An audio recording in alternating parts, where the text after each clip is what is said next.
can't beat the rich.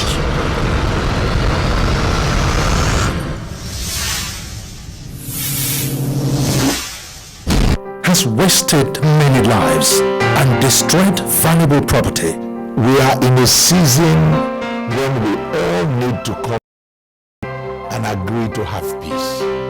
Peace comes from God, but peace also comes to men and women who say to themselves, we believe in the country, we believe in one another, we believe that we can live together, irrespective of our tribes, irrespective of our religion. It's for all of us now to wake up, tighten our belts now, push insecurity out of the lives of our people, and have a very stable, free, and developed society where everybody will know that yes, I need to live my life.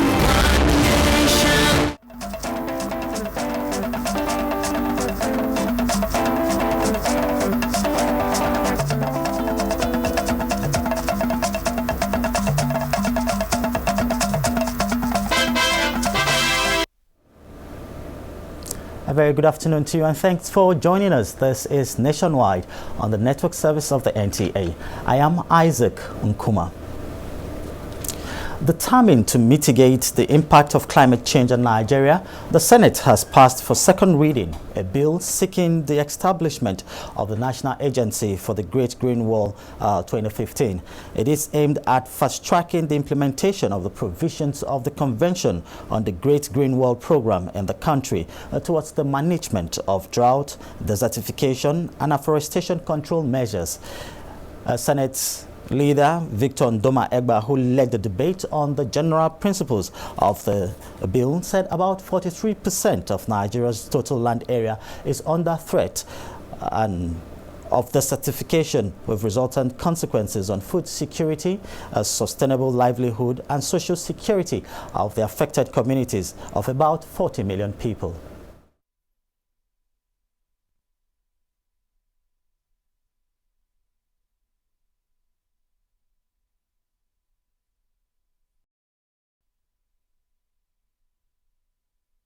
This bill, if passed into law, will help safeguard the environment, ensure food security, reduce unemployment and poverty, protect our citizens in the affected parts from the vagaries of weather, reduce strife and criminality, ensure sustainable livelihood, and avert a major catastrophe in the near future. There's enough problem and danger, and we can see it approaching. My humble suggestion would be that we take proactive steps now to make sure that this thing doesn't get beyond where it is at the moment, and that when we approve this, the implementation will be very sincere and very fruitful at the end of the day. The Senate also adopted the Conference Committee on the Nigerian Electricity Management Services Agency Establishment Bill 2015. While the Senate Committee on Aviation wants the Federal Ministry of Aviation to put in place all necessary logistics, including closing all security gaps at airports to ensure that Nigeria scales through the expected audit by the International Civil Aviation Organization, ICAO. It was at a meeting with the Minister of Aviation, Osita Chidoka. National Assembly correspondent Kenneth Nanim reports. The meeting was necessary to ascertain the level of commitment of the ministry in meeting with the demands of the aviation sector. This focuses on the international obligation of the Nigerian airlines to provide safety and security services to customers, as well as harmonize the financial commitments of the ministry to provision and maintenance of infrastructure at all Nigerian airports. The members of the Senate Committee on Aviation, through its chairman, Chief Hope Uzodinma, requested the minister to forward all necessary documents to that effect to the committee for further action. Only a few months ago, we acquired the Cat 1 status by FAA, and we also have observed of late some security gaps at our airports. So, and it is worrisome because if those gaps are not closed and this audit is carried out by June, we may be disqualified from our Cat 1 status. And that is something that will be a very big embarrassment, not only to the government of this country, to Nigeria as a nation. While the minister explains that his ministry has performed creditably in providing services with internally generated revenue, he assures that necessary logistics are underway for optimum performance. We are in the process. We are making very strenuous effort to make sure that all the things that are needed for the audit is in place, but we are trying to make sure that we insulate the airports from the transitional uncertainty and make sure that we provide all the facilities that are required for us to be successful in the audit, because the audit has implications for Nigerian aviation. The International Civil Aviation Organization is saddled with the responsibilities of adopting the code of conduct for safety and security of airline operators, their passengers, as well as airports, amongst other functions. From the National Assembly, Kenneth Nanim, NTN News. And discussants on NTA's current affairs program, Good Morning Nigeria, have advocated more pragmatic steps in tackling the infrastructure deficit in the country. Correspondent Joy Ozo monitored the program and brings concept. The nation's road network, electricity generation and marine transportation were some of the issues brought to the fore as discussants x-rayed the nation's quest to prioritize key projects to fast-track national development. The guests had earlier explained that the inadequacy of infrastructure is responsible for the high cost of production in Nigeria and productivity. There are some flagship roads that you see that are still not okay, are not ready. For instance, you look at Abuja, Lokoja Road is still not completed.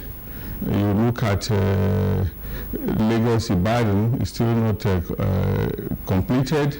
You look at Enugu, Port Harcourt, and you look also at the East-West Road. So these are at least flagship that if they were ready, they could stimulate a lot of economic activity, but certainly they are not ready. Are not ready, then you now wonder whether the ones that are in the hinterland are ready. It's appalling when you realize the statistics of our infrastructure in terms of the gap between what we need and what we have. So it's like you are solving even in the midst of plenty. So when you talk about the money, what is today our rebase GDP? It's over $500 million. What are you talking about? We can leverage that 25 times. Now, the question is, do we get the priority right? On power generation, the discussants opined that as of 2014, power generation in Nigeria stood at about 4,000 megawatts against the nation's current electricity demand of well above 15,000 megawatts. A situation which they say needs to be redressed. What is important now is to make electricity available. We've done the so-called privatization. We have distribution companies, we have generating companies, but the bottom line is that we've not seen the electricity, in an uninterrupted manner that can drive development. I think something has to be done urgently, and I think here I want to advise the incoming administration to listen to the outcry of the workers. Emphasis was also made on the need for effective development of marine transportation to decongest Nigerian roads. If we develop marine transportation effectively, most of the goods will be shipped into the hinterland, and we wouldn't have to spend a lot of money trying to maintain our roads year in, year out. The guests reiterated the significance of infrastructure to human and economic development and called for increased efforts in tackling the deficit challenge in the country. In Abuja, Joy Uzo, NTA News. Former Vice President of Alex Ekweme has urged Nigerian architects to translate the profession's advancement and accomplishments to the socio-economic development of the country. He was the first series speaker at the Nigerian Institute of Architects lecture held in Abuja. Correspondent Joseph Orok reports. Dr. Ekweme himself and architects highlighted the basic principles of the profession which professionals must imbibe, noting that when the fundamental principles are not followed, professionals lose track. And the institution itself, the standards can be simple plain finish, or it can be textured, President's Nigerian Institute of Architects, Washid Niyibumu, the NIA Distinguished Lecture Series is to project architectural perspective of critical international issues and challenges, as well as create requisite rapport with policymakers for the benefits of the nation. As an institute, we strongly believe that the pathway to sustainable national growth lies in comprehensive global content initiatives focused on plans, equipment, building materials, and components, techniques, manpower, and specialized credit environment. The lecture series centers on architecture, management, and participation of architects in Nigeria's political process. Joseph Orok, NTA News. And over 800,000 Nigerian youths will be gainfully employed if the Nigerian Peace Corps bill, which is pending before the National Assembly, is passed. A national commandant of the Corps, Dixon Ako, stated this at a media briefing in Abuja. Correspondent Aliu Tukur tells us more.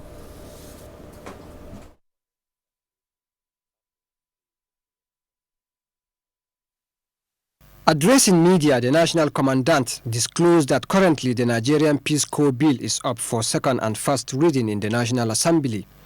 The bill, which is a pan-Nigerian youth bill, is capable of addressing the high rate of unemployment and the social consequences attached to it.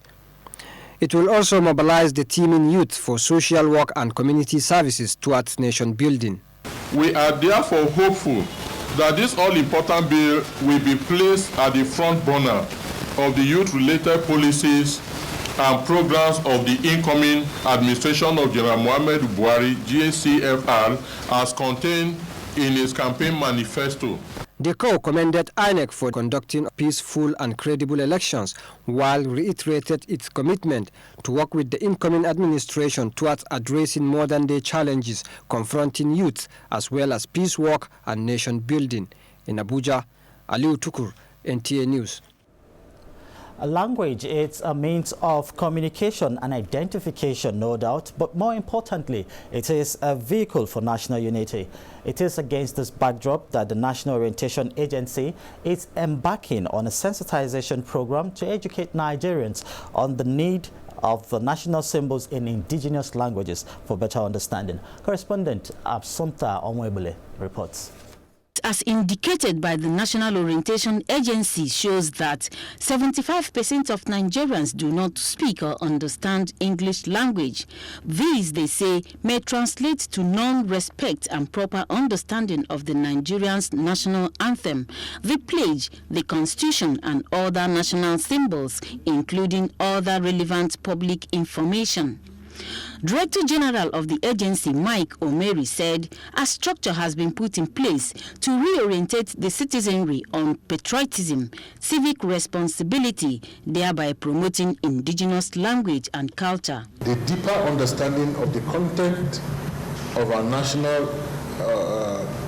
pledge, national anthem, would give us a clear perspective of how we can deploy the lessons within this content and put our participation in nation building within context to achieving the NTA for initiating and running 3 indigenous language channels of Hausa, Igbo, and Yoruba on its multi-channel StarTime bouquet.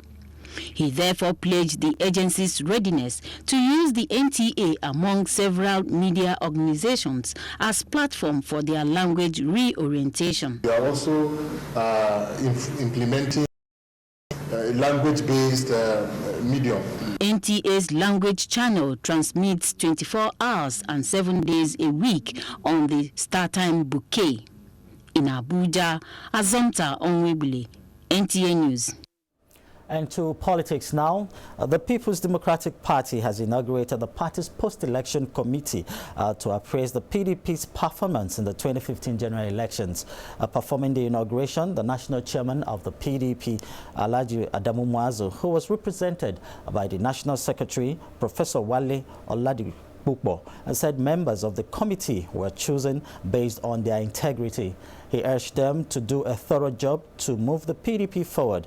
The chairman of the 17-member committee, Senator Ike Ekweremadu, stressed the need for the PDP members to draw lessons from the outcome of the elections.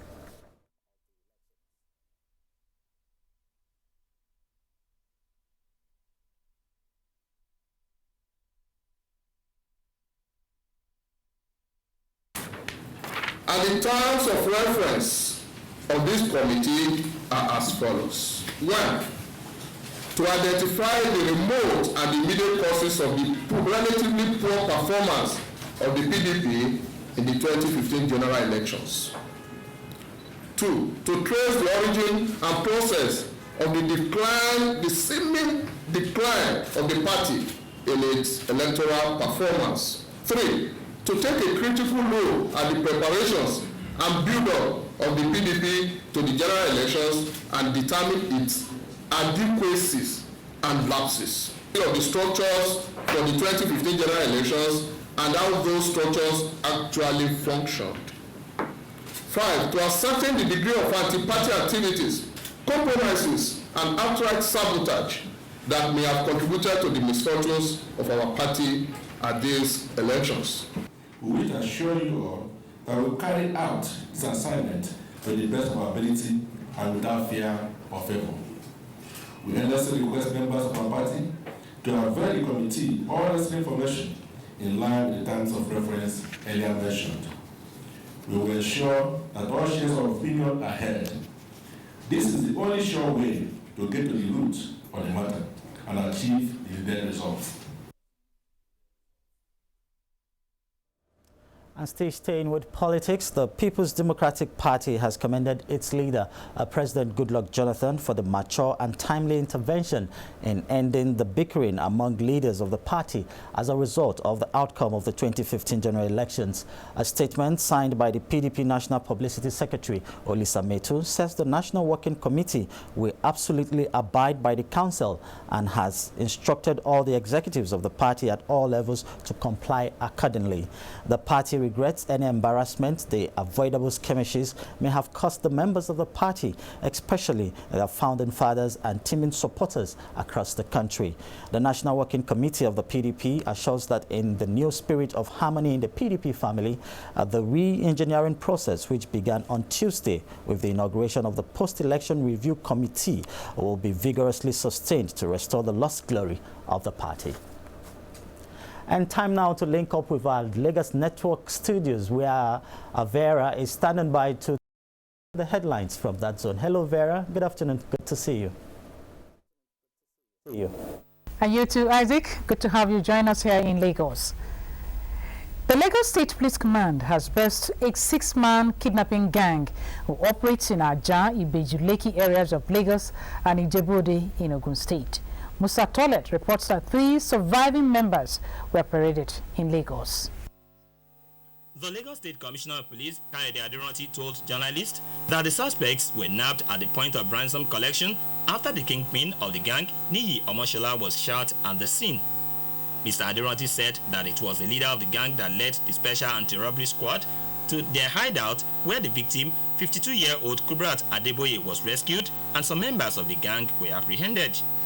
They have confessed to several kidnappings within Aja, Elemoro, Akodo, and Epe in Lagos, and also Ijebu-Ode in Ogun State.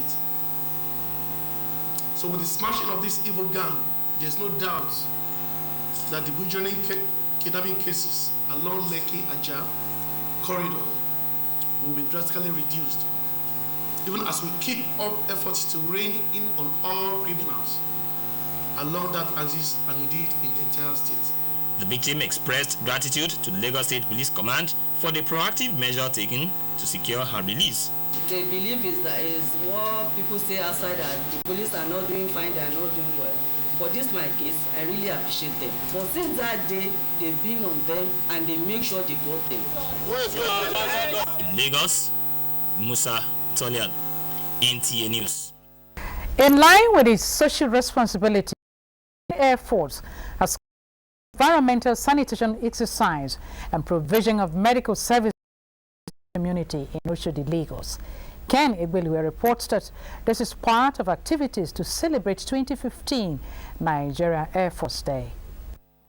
Members of the public and residents of Mafuluku received free medical services provided by the Nigerian Air Force. These include checking of blood pressure, eye and malaria tests, and general consultation for residents of the community. Pregnant women also had the privilege to be attended to effectively. The Air Officer Commanding Logistics Command also used the opportunity to distribute mosquito nets to pregnant women. He noted that the idea of the free medical outreach is to bring healthcare delivery service closer to the people. This initiative by the Nigerian Air Force will not only result in environmental cleanliness, but will further improve the military-civil relations. Meanwhile, officers and men of the Nigerian Air Force took time to engage in environmental sanitation exercise to clear the drainages in the community. In Lagos, Ken Igbelue, NTA News.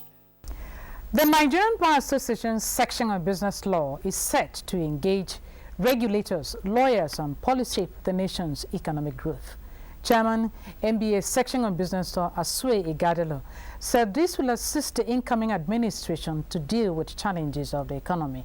The NBA Forum on Business Law is slated for the 7th to the 9th of June in Lagos. Nigeria is rated 170th on the World Bank Ease of Doing Business Index. While this may not be the holistic view of doing business in Nigeria, the Nigerian Bar Association is set to engage potential investors and business startups on improving Nigeria's ease of doing business in quite a number of ways at this year's Business Law Conference. Creating a better enabling environment, making the ability to do business in Nigeria easier, simpler, and more focused. You know, like we said, we need to move forward in the international rankings on the ease of doing business. We've just penciled down a few regulators that we will begin to engage over the next couple of months, you know, to see how we can, you know, work in synergy with them to make sure that, we can have input in how policies are developed. The conference will review the Nigerian Content Act and how lawyers can leverage on it. Financing Nigeria projects and Nigeria's power privatization process, funding of Africa's growth, and the role of Chinese leaders will be discussed. Long-term global economic trends and implications for Nigeria is another area the NBA would like to witness greater investment. And that's our contribution from Lagos. Isaac is back to you for more on Nationwide. Thank you, Vera. A 28-year-old woman has embarked on a trek from Enugu to Abuja. The lady, who is Chidera Joy Agu, said she's embarking on the trek to congratulate President Goodluck Jonathan on his concession of defeat for the good of the country. Chiagon Aro has details. Okay, I've been told that report will be brought to you in our subsequent bulletin. And moving on now, Nigerians have been given assurances that the 8th National Assembly will work for the common good of all through harmonious working relationship with the executive to deepen the nation's democracy. Talatu Ezirike reports that this is part of submissions by discussants on NTS Current Affairs program, Tuesday Live. The discussant explained that the National Assembly plays out a pattern, particularly with lobby, noting that the legislature is the #1 arm of government that is nearer to the people. They therefore submit that the legislature should not be a part-time affair and correct wrong notions on the role of members of the National Assembly, especially by constituents who feel they are shortchanged on their yearnings for the provision of social amenities. If that constituency does not understand that 70% of the core functions of the legislature is actually making laws, and you send somebody who comes out and they say, oh, he's very friendly with the people in the constituency, he's a philanthropist. Now, with the utmost respect, being very generous and being a philanthropist does not necessarily go hand in hand with being very cerebral. Somebody is sworn in as a member in the National Assembly. You see a lot of banks go around submitting forms to most of these new members, and at will, within 24 hours, you can obtain a loan of 100 million. Assumption generally is that maybe the money is being provided by the National Assembly, not knowing that somebody is using his position to obtain a loan. There were, however, divergent views on matters that include a reduction of the salary structure of legislators and what formula or pattern to follow in the leadership composition of the 8th Assembly. Political parties will have to sit and say, how do we structure it in such a manner that we do not have a combustion on the floor in a it emerges without our control. You remember the Tambawa phenomenon? There is one fundamental thing that people don't understand about Parliament. Parliament has no religion. Parliament has no origin. Parliament is one parliament dedicated to the upliftment of the liberty of the 8th National Assembly will live up to expectations of Nigerians with vibrant intellectual inputs and passages of bills that have direct bearings on the populace. Talata Ezerike, NTA News. Information Minister Senator Patricia Kwashiki has assured the National Broadcasting Commission of the federal government's desire to beat the June 17th deadline for the digital switchover of television broadcasting around the world. Our correspondent Anthony Forson reports that the minister was responding to fears raised by the Director General of the Commission. His report was visiting the Commission as part of her familiarization visits to parastatals under her ministry. There, the Director General of the Commission, Emeka Mba, explained to her the implications of not meeting the deadline and what is holding back the process. In her response, Senator Akwashiki said, I am really sure that the President knows that it is very essential to meet the deadline of June, and he will do whatever he can to help you achieve that deadline. In an interview with the NBC Director General, he put the issues in this perspective.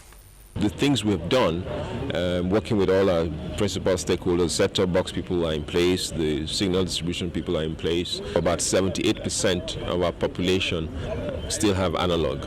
And I cannot recommend the switch off of analog when the 78% of our population do not have access to digital television. I think that will be a huge disservice and potentially, a national security risk. Having people who are already having challenge of rumors and people not having adequate information, and they want to switch off the very primary organ of information. That would be a huge risk. The Director General of Nigerian Television Authority, Shola Omole, who is equally working round the clock, is optimistic about the digitization deadline. We've done a lot. NTA, we have about 40 cities already digitized. We're broadcasting digital on our multi-channels. If appropriate funding is provided, we can do the rest in a dash. In Abuja, Anthony Forson, NTA News. And Port Harcourt Network Center is where we'll go next for an update on the inauguration of the National Assembly Petition Tribunal with Joseph as our guide. Hello, Joseph. Good afternoon. Hello, Isaac. Many thanks for joining us. Hello there. Good afternoon. This is Port Harcourt, and you're welcome. The inaugural session of the National and State Houses of Assembly Election Petition Tribunal has been held. The sitting was preceded by inauguration of the three-man panel held at Sanitation Court in Uyo. Correspondent Ifoma Ahoje tells us more. The National and State Houses of Assembly Election Petition Tribunal in Akwa Ibom State was established in line with Section 285, subsection 1 of the Constitution of the Federal Republic of Nigeria to handle petitions arising from the conduct of elections. The tribunal has Justice Adedayo Oyebanji as chairman, with Justice Bala Shuaibu and Justice J.C. Igu as members. The chairman of the panel, Justice Oyebanji, said as at April 29, 2015, 11 petitions had been filed, noting that the team will make concerted effort to achieve just, efficient, and speedy dispensation of justice. Out of the 8 petitions presented, 7 came from All Progressives Congress, APC, and 1 from the Accord Party. While counsels to other political parties declined comment, counsel to the PDP, Utubenwoko, said PDP will be willing to appear when served with notice. All the stews for the National Assembly were adjourned to May 8, 2015. In Uyo, Ifoma Ahuje, NTA News. Akwa Ibom State Police Command has paraded 2 suspects who were involved in the killing of one Pastor Okontami Nana of Ikore-Diongeto, Ika local government area. The suspects were paraded at Akwa Ibom State Police Headquarters, Ikorok-Banabia. Correspondent Charity James has the rest of the story. The suspects are Mr. Sen Sarade Akpan and Mr. Friday Monday Pan, both from Ika local government area of Akwa Ibom State. Assistant Commissioner, State Criminal Investigation Division, Mr. Mike Okoli, said one of the suspects, Hussein Sarade Akpan, and the deceased, Pastor Okontami Nana, were relatives who were quarreling over a piece of land. The police said the 2 suspects later conspired to abduct the victim from his house on the night of October 18, 2014, tied his legs and hands, and buried him in a shallow grave at Ikoru-Doito Forest in Ika. The decayed body was discovered after a series of careful investigation by the Akwa Ibom State Police. The body was exhumed. We invited a pathologist for autopsy to confirm the cause of death.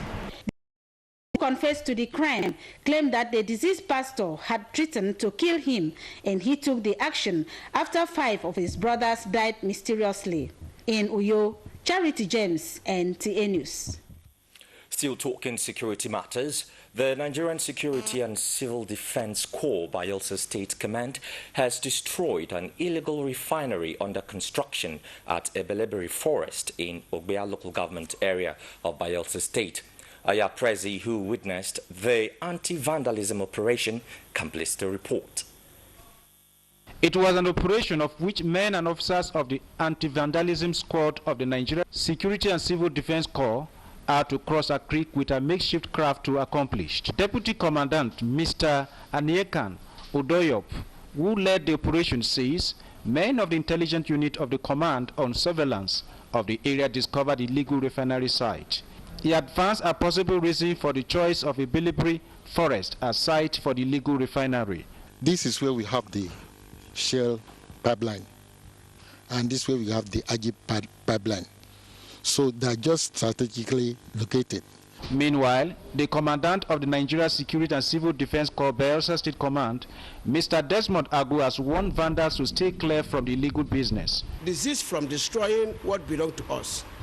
There's no money, there's no dollar, there's nothing inside the pipeline than destruction. Items found in the site include 2 tanks, pipes connected to one of the tanks, and a cooler box under construction, as well as a drum. From Ebeleberi in Ogbea local government area, Aya Prezi, NTA News. Rent in Nigeria has always been on the increase given the vast developmental strides attained by various administrations. Correspondent Tessie Oje samples the opinion of residents in Calabar on the need for affordable houses for the masses.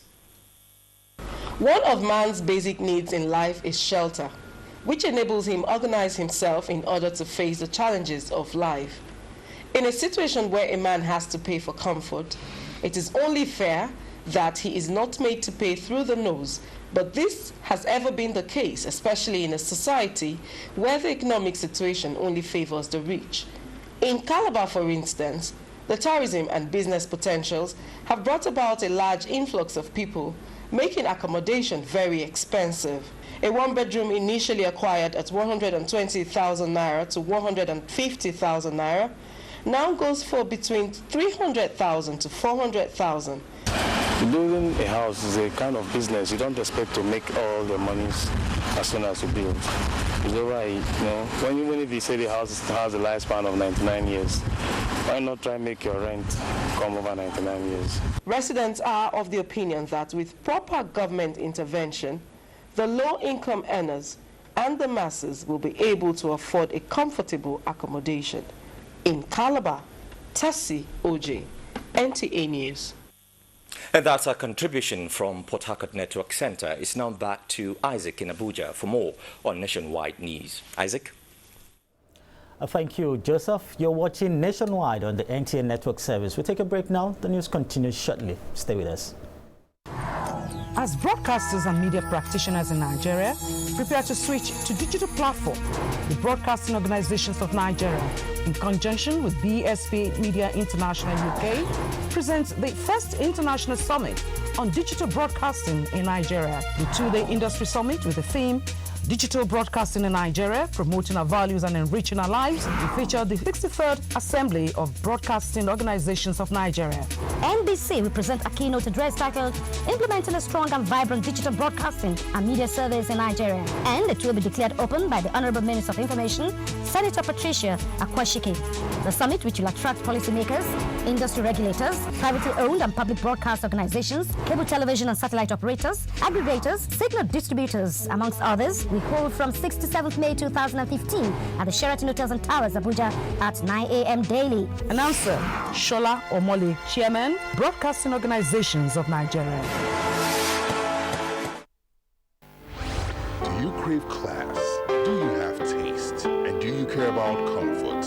If you do, then for your next event, a stay away from home, a business trip, or a holiday, visit Jade's Hotel at 24 Undola Crescent, Wuse Zone 5, Abuja. Check out our world-class services, exquisite suites, restaurant and bar, gymnasium, spa and grills, and our outdoor catering services and cuisines. At Jade's, it can only be better. For bookings and reservations, visit us today at 24 Undola Crescent, Wuse Zone 5, Abuja, or visit www.jadeshotels.com.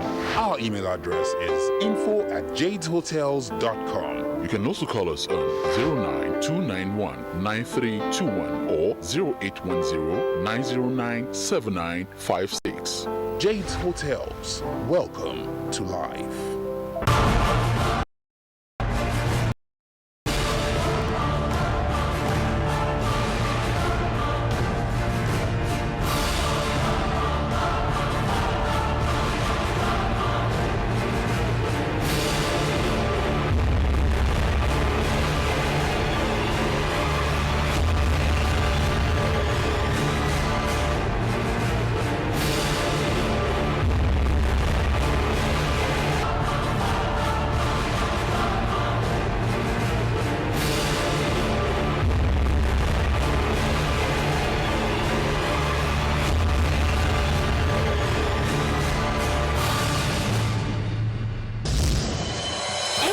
Television College JOS, the leading institution in television broadcasting training in Nigeria, offers you the opportunity to become a professional broadcaster. On the news tonight, available courses: 2 years diploma course in television journalism, television production, and television engineering. The college also offers short courses for a period of 6 to 8 weeks in the following areas: basic television journalism, political reporting, online journalism, basic television production, camera operation techniques, basic television presentation, non-linear editing, animation, videography and photography, professional makeup techniques, research and marketing techniques, advanced lighting energy conservation, advanced web design technology, satellite and DSNG equipment maintenance. Our courses are open to media personnel in public and private television stations, corporate organizations, state and federal parastatals, tertiary institution and interested individuals. We have molded many.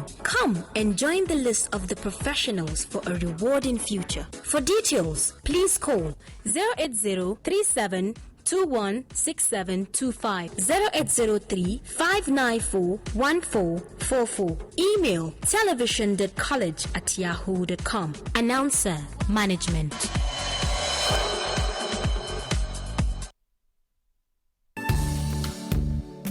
Yes, Hotel New Horizon has rebranded with upgrade of their facilities. Guests and visitors to Hotel New Horizon has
me what Rat Day is all about. Rat Day is a day that people they are wear kisa carry pangolo beg for money on the titi. Really? Yes, sir. It is you that wants to kill people with your bad English. Bengali, you your mouth is when you don't carry toilet or pick clattering your mouth. It's not there. I be sick, right? You don't want I don't stop back. I need that shit. Horseman, please. Good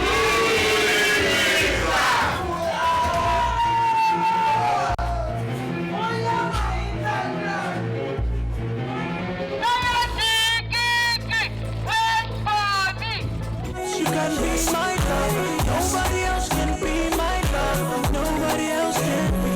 And she didn't make my heart go. Chinkelele, make my heart go. Chinkelele, why you didn't make my heart go. Chinkelele, go. Chinkelele, go. Chinkelele, you didn't make my heart go. Thanks for staying with us.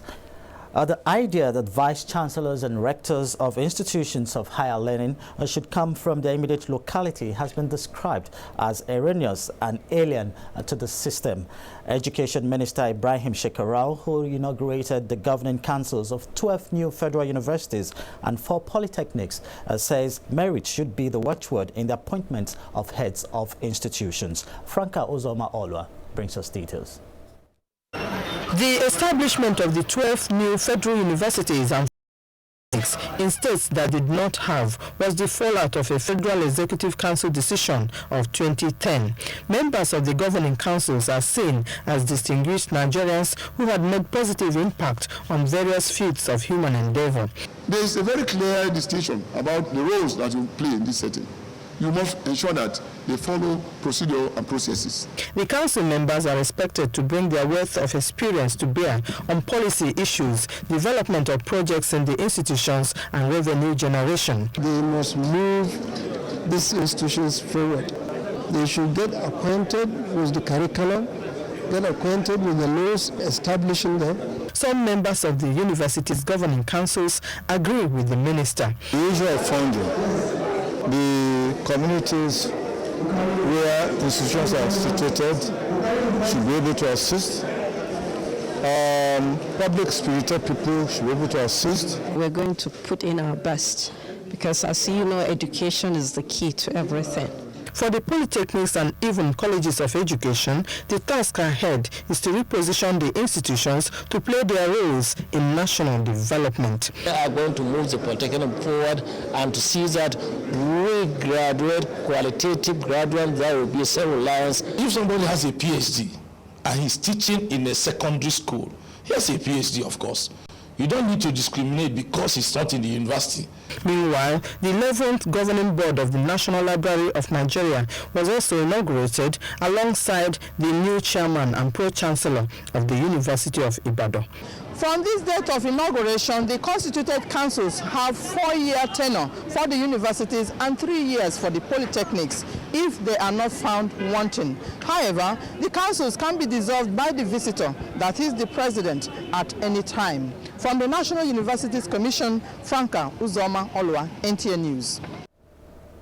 Thank you, Franca. And away from education, despite the seeming turbulence in today's global oil and gas industry, Nigeria's gas sector is one area experts agree is an undisputed economic giant waiting to explode if the current policies of government are reviewed and consolidated to strike the right balance between attracting investors and maximizing benefits for citizens.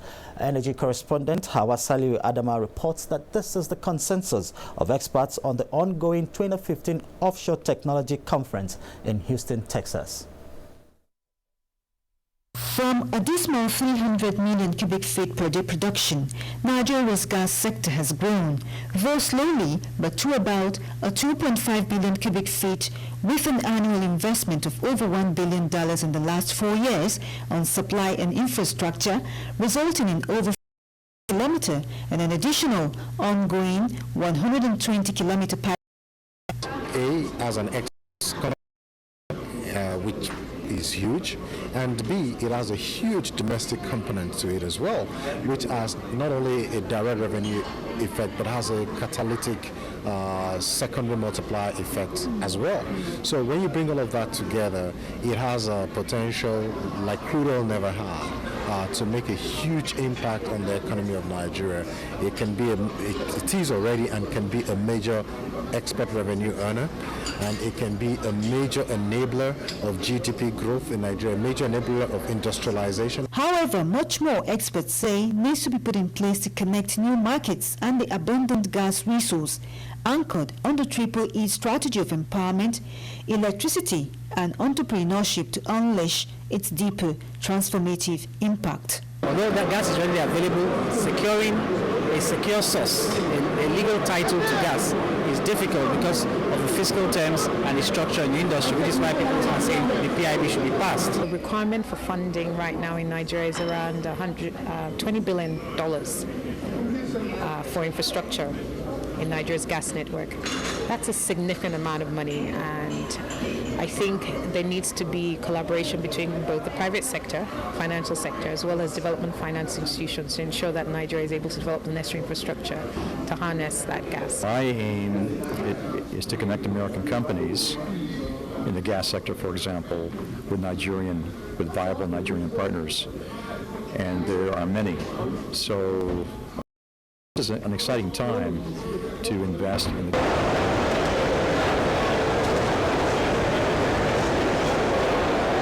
Although gas consumption in Nigeria is still rated very low compared to the potential, with the large domestic demand gap and Asia and other markets, experts at the ongoing Offshore Technology Conference are unanimous that Nigeria's gas sector represents a compelling investment frontier, one futuristic investors cannot ignore.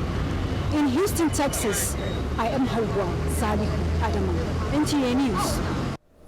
Energy correspondent there, Hawa Salihu Adama. Now, Amin is waiting in our Kaduna Network Center for your contribution on Nationwide today. Amin, take it over. Thank you, Isaac, and good afternoon. The Emir of Abuja in Jigawa State, Alhaji Nuhu Muhammad Sanusi, has presented the State 2014 Hajj report to Governor Sule Lamido. Correspondent Awal Muhammad reports. Pilgrims from Jigawa State took off from the Dutse International Airport for the first time in 2014, receiving the annual Hajj report for the year. Governor Sule Lamido commended the committee for a hitch-free and successful exercise. He said his government was determined to leave a legacy on Hajj in the state. I am privileged, felt highly fulfilled, highly honored and privileged to be able to be associated with the new airport in Dutse, which has come of age and which now stands as a shining example of what is called commitment. Presenting the report, Amir al-Hajj and the Emir of Dutse, Alhaji Nuhu Muhammad Sanusi, thanked Jigawa State government for the historic flag-off of the 2014 Hajj at the newly constructed Dutse Airport. He listed the welfare package introduced by government to include free feeding and accommodation subsidy, among others. The 2014 National Hajj operations was flagged off International Airport by President Muhammad Namadi Sambo. From Dutse, Awal Muhammad Kazauri, NTA News. Corps Marshal of the Federal Road Safety Corps, Boboy Oyeyemi, has reiterated the Corps' commitment to reducing road traffic accidents by 50% in line with the United Nations mandate. This, he said, will be achieved through improved service delivery and enforcement of traffic regulations. The Corps Marshal stated this at a capacity building workshop for heads of driver's license centers in the northwest zone of the country. Correspondent Benny Adams has the details. Coming from the need to create a safe motoring environment through the road traffic safety management, the Federal Road Safety Corps is taking further steps to enforce sanity on the nation's roads through improved service delivery. This, the Corps Marshal Boboy Oyeyemi, represented by the head Motor Vehicle Administration, Charles Theophilus, said this can only be achieved through an effective production, distribution and delivery of driver's license. Driver's license costs 6,350. Anything above that, we have told people continuously not to accept that. And if anybody tells you he's going to do a driver's license for you and without going to a DLC center and get captured, then it's not a driver's license. Ahmed Jibrin is the chairman, Kaduna State Board of Internal Revenue. If the system is poor, if the system is slow, people would rather go to the black market and get fake licenses so that they continue with their business. Some of the resource persons speak on way forward. If you are not sure of the kind of person who is driving, then you have just given him a license to go kill somebody. Research reveals that human factors alongside poor road infrastructure contribute to road accidents, hence the need for an effective national driver's license scheme. In Kaduna, Benny Adams, NTA News. Meanwhile, the Armed Forces Command and Staff College Jaji has procured 9 56-seater buses to address the challenge of transportation in the college. Commandant of the college, Air Vice Marshal John Chris Emifeje, performed the commissioning. Correspondent Muhammad Lawal Baba reports. The Armed Forces Command and Staff College has been grappling with transportation challenges, thereby inhibiting its training capacity. It is against this backdrop that the college procured 9 56-seater luxurious buses for effective mobility within Nigeria by participating students. Air Vice Marshal Chris Efemeje said for the past 15 years, the college has experienced challenges of transportation, especially when students have to go on both operational and strategic tours across the country. We have to be appealing to the federal government, who now make provisions for what you are now seeing. Air Vice Marshal Efemeje said adequate arrangements have been made for the maintenance of the buses. I've already arranged with the commandant of Peacekeeping Center, who have some simulators for drivers where they have to be specially trained in the management of these vehicles. So the 9 newly acquired luxurious buses is part of the transformation drive by the Commandant Armed Forces Command and Staff College Jaji. It will go a long way in solving transportation problems within the college. In Kaduna, Muhammad Lawal Baba, NTA News. That is our contribution. Back to Isaac for more on Nationwide. Many thanks, Amin. Now, Ibadan is our next and final stop on Nationwide today as we join Kemi for details on the challenges of internet and social media use and other reports. Hello, Kemi. It's good to see you. Hello, Isaac. Good to see you too. Good evening and welcome to Ibadan. The advent of internet and social media has thrown open great opportunities for sourcing and storing information. In this special report, correspondent Femi Afolabi looks at the implications of these innovations on libraries. People get pieces of information from a variety of places on what is useful to them. The advent of internet and social media have increased the quantity of information available for public consumption. How is this information managed? And again, we can assist you.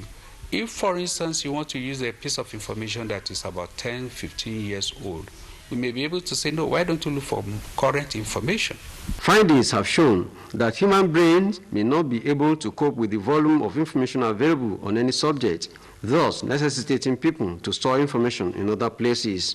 Get my information through the internet, then through library. And through newspaper online.